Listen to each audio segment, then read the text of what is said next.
are here today having just completed what was a very peaceful and loving protest, protesting a vital issue of principle for our country.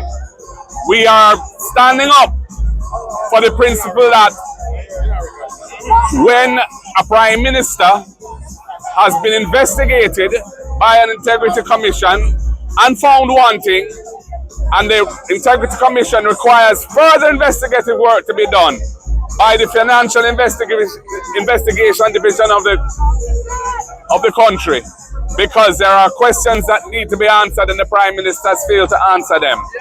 And you have a man who is a public commentator and a sympathizer with the government of the Prime Minister, who has said publicly that there's nothing wrong with anything that the Prime Minister has done, as reported and detailed in the Integrity Commission report. Being appointed to head the very agency, the FID, that is tasked with investigating the Prime Minister. That is a clear conflict of interest. That is a clear case of manifest bias. Furthermore, the requirements for the post, as published, which required 12 years of law enforcement experience, 5 of those at a leadership level in law enforcement, were removed, having been published, so as to open the door for somebody who is not qualified, when others who were qualified were applied and not given the green light. This is a clear case of Jamaica's institutions being corrupted to achieve a particular political end. And we do not support it, and we're asking Jamaicans to stand up against it, because it is insidious, it is corrosive, and it is undermining the rule of law and the constitutional order of our country. And that is why we're here today. We come in peace. We're not coming with badmanism or any intimidatory tactics. The word is love from the PNP. And I'm disgusted by what the Prime Minister said last night about calling on his supporters to stand up as new Labour rights and protest against badmindism. Badmindism? This is good mindism. This is good mindism, standing up for principle, standing up for what is right, standing up for clean politics and good governance in the country. And it is absolutely deplorable that there could be an attempt to manipulate and intimidate people from joining what is a very important process of demonstration, so that to drive fear into their hearts so they don't come out. Well, it did not work. And we thank the police and the security forces for being here and ensuring that there was proper order and we had no issues. And it has been a good day, and there is more to come, because we have to stand up for this very vital issue of principle in the country. I will be writing to the Governor General, to whom the Public Service Commission reports, to ask him to use his good offices to invite them to reconsider this very flawed decision of appointing a man who is manifestly not appropriate and not qualified for what is a very sensitive post. And that letter will be going out this week. And we have other options we are considering and researching now, and the media will be informed in due course what those are when we make our decision as to which way forward. But we will be continuing our peaceful protest against this terrible state of affairs that the Prime Minister and his government has put the country in, because Jamaica cannot continue like this. Our international reputation is at stake. Our financial system is in jeopardy, because the Financial Investigations Division is the agency of government tasked with ensuring that there is an effective response to financial crimes, money laundering, terrorism financing, and so on. And that is why this is a very serious issue that the people of Jamaica cannot treat lightly. I thank you. What we have seen here today is the culmination of very careful planning around what the police can do in terms of policing situations like these. We had early communication with the organizers, and we actually advised them on our expectations, and they agreed that they would be at their best behavior. We saw in most parts that the crowd was very good in terms of their behavior. There was no impediment to traffic or other obstruction of a free passageway along this corridor. All in all, the protest went without any incident whatsoever, and we are very pleased of the efforts of the police in providing policing services here today. Well, there's a series of things. We're going to keep pushing at it. We're going to keep pushing at it because it's a very, very important point. What is happening is that it appears that this country, the leadership of this country is driving us towards a kleptocracy, a situation where they just push everything in their own interest rather than the interest of the people. And this is the last straw, the final straw. The issue of putting somebody who is unqualified in a position of such importance that can affect our standing internationally is unacceptable. And the party is going to keep on. If it takes a day, a month, a year, we're going to keep on and ensure that we have a country of integrity and moral strength.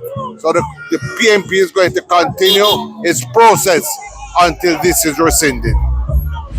I realize some green banners were on some So it's not banners, it's just some clock were tied in the proximity of where we will be standing. We applied for permission, got the permission from the police. We don't know from my information, nobody from the other side applied for anything like this. So we're going to do what we have to do until such So why time. remove those banners from Because they're in proximity of where we are, that is just out of order. Well, I wouldn't say that I'm the man at the moment at all, but I guess there has been some attention on me because of I guess I'm just not backing down from this fight. With respect to the lawsuit, no, I have not been served up to this point, and I'm still waiting on them. It's out in the public domain, and what that has done, what they have submitted to the Supreme Court, is that they have basically made some confessions and put forward some evidence that needs further interrogation by law enforcement authorities. For one, the Member of Parliament, Donovan Williams, he has basically signed a confession that he has been breaking the law for 2 years. And we want to know when he will be arrested and charged. That is the next step. And with respect to the company, they have provided some documents, some invoices that are highly suspicious for customs fraud.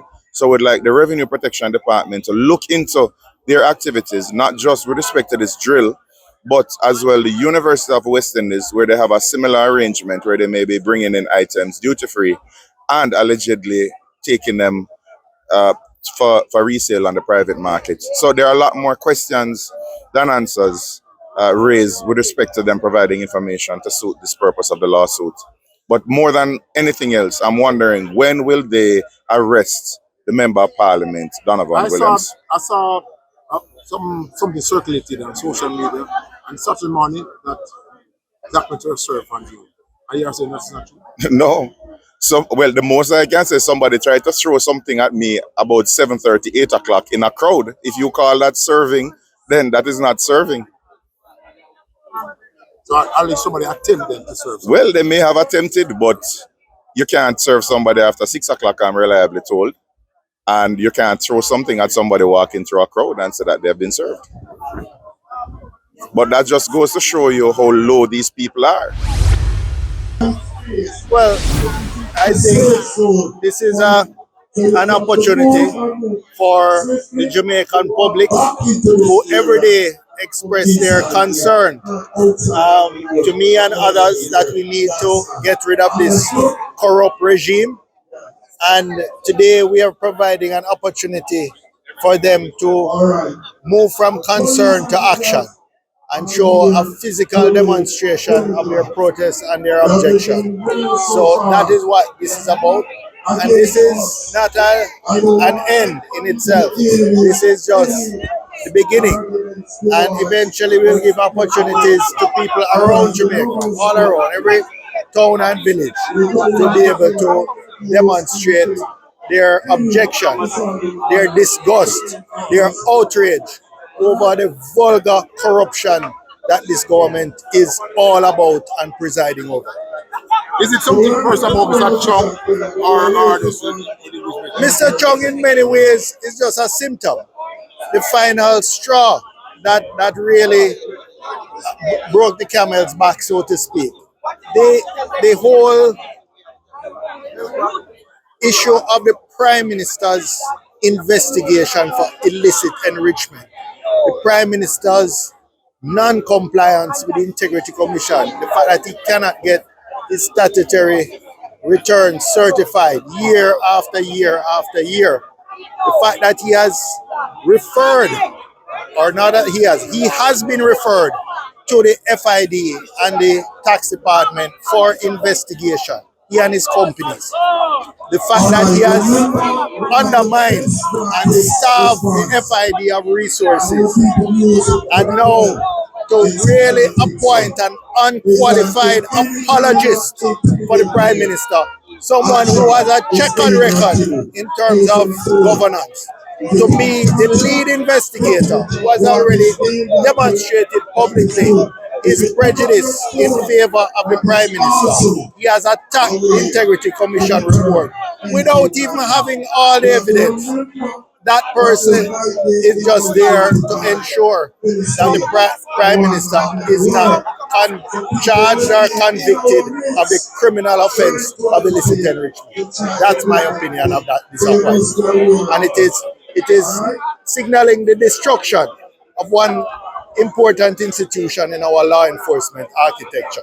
And Jamaica cannot stand for this, or in fact, Jamaica cannot take this line down. This is an opportunity for people to demonstrate their disgust and outrage. The JLP is saying that the PNP is hypocritical because there is a close associate of the General Secretary who has been appointed to a scientific post at the Integrity Commission, and nobody cries out against it. Nobody says anything. Oh, no. Well, here is the hypocrisy.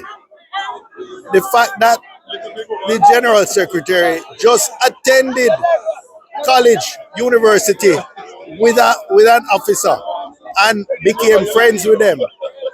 They use that. Both the leader of government business in House and Senate use that to write to the Integrity Commission suggesting disqualification.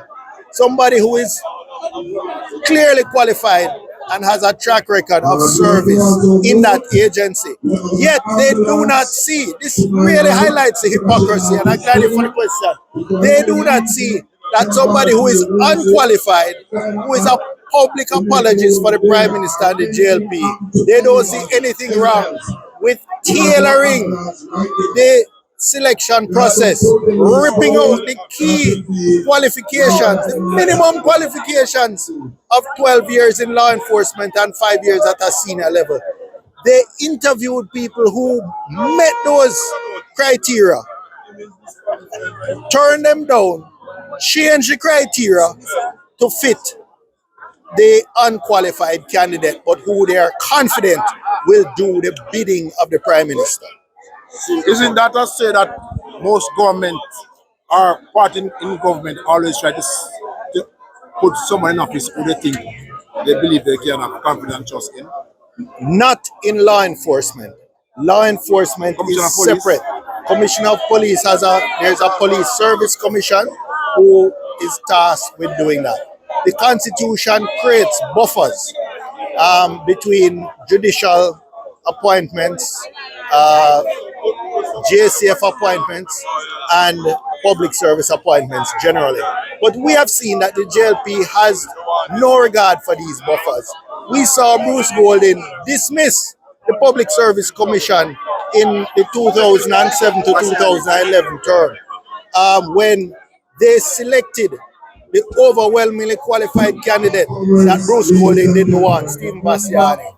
And they, in order to get their way and manipulate the system for the outcome they wanted, then they dismiss the Public Service Commission. So we know what operates in theory and what operates in practice by the JLP regime is two completely different things.